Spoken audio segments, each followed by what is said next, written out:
It's time for Real Recipes with Dave Lancaster. Brought to you by Kikuman, naturally brewed for premium flavor. How's it? Welcome to Real Recipes, coming to you from the Island Home Building Materials Showroom here in Kalihi. And today we have a very special guest. We have Kimi Werner. Now, Kimi is the National Women's Spearfishing Champion 2008, right? Okay, you're also a magazine writer. You're an artist and a graduate of the KCC Culinary School, and she does auto body and fender work on the weekends. So if you guys need a coffee, she can do them too. But speaking of artists, this is one of her paintings, and this is a beautiful fish. And just so happened, this is the fish that we're going to be cooking today. Right. So as a culinary person now, tell us about your dish today. So this is a goatfish, and it's called a kumu. It's one of my favorite fish to eat. And I was lucky enough to go diving yesterday and be able to find one. Now you speared this yesterday. I did. Right between the eyes. Actually.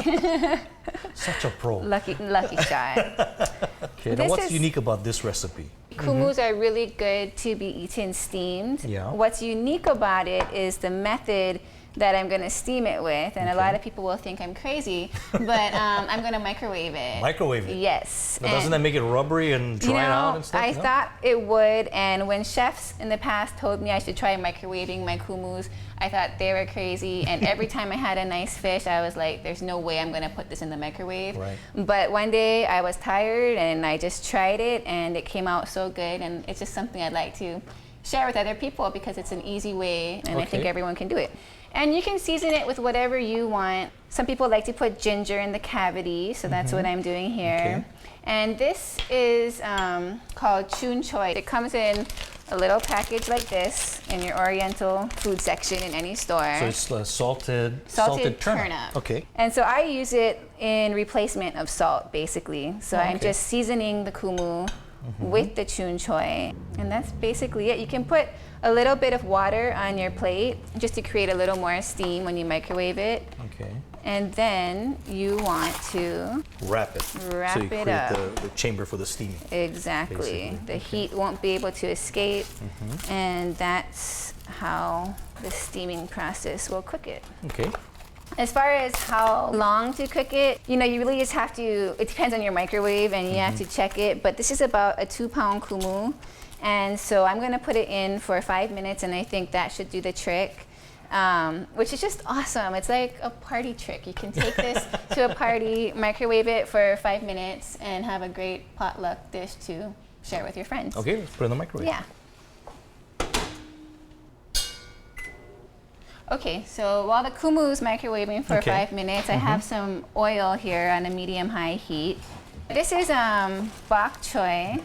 I just like to saute it and use it as a bed for my steamed fish. And I love garlic, always. So garlic bok choy.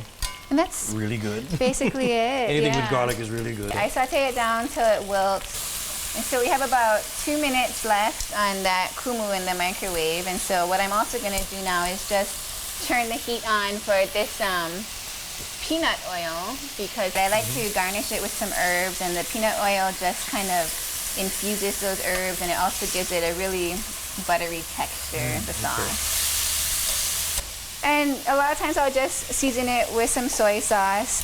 This is actually a mixture of shoyu, brown sugar, and you know that dried lemon peel that like Japanese grandmas put in jars and put on the roof? And so I made it into a puree, and this is what we're going to use on our kumu.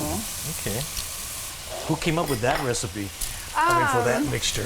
Actually, I learned that one in Tahiti. No kidding. So they have lemon in jars and roofs in Tahiti too? They do. I mean, we grew up with that as kids, you know, and it was something like my grandma would have me eat if I had a sore throat, but I never did cook with it.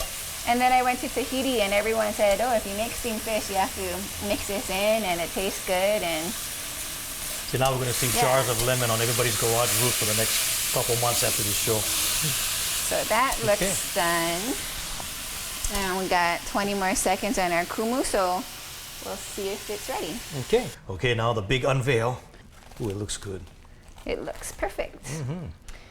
Really, I mean, look at how tender this is. Amazing. You know, it's just, it steams it perfectly. I've never thought I'd be such an advocate of the microwave, but I just have to say, it's so, I mean, look at that. It falls right off the bone. Amazing. Okay, now I'm gonna take that same sauce Mm-hmm. and I'm just gonna pour that right on top. Okay. I'm gonna be pretty generous with it because I want it to just soak down to the other side of the fish too. And so now I'm just putting the wilted bok choy in there. And I'm going to garnish it with some green onions. And it's not just for garnish, but for flavor. yeah. And cilantro. And how is our hot oil doing? Okay, now the presentation. Yes. So this is always everyone's favorite part, and it's always a good idea to stand back Okay. and just pour the peanut oil on, and all those herbs will just melt down. And it'll even crispen up the skin a little bit. Feel like New Year's are on here. Right, Step right above. exactly. And it just gives this whole sauce, this whole soy-based sauce, a really nice buttery texture now. Okay. And then there you go, you're ready to serve it and eat it. And Fresh steamed kumu in the microwave. it's so easy. Now my favorite part. This looks so good.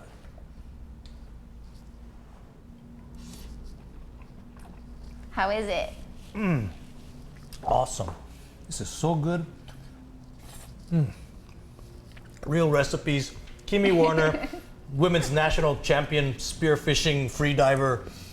She caught this yesterday, okay? She's that good. Artist, magazine writer, a culinary school graduate, and just a wonderful person. Thank you, Kimi. Thank you so much. Thank you so much. So good. Oh, check it out. Coming up, a half-day charter becomes a lifetime memory for a group of friends in Kona.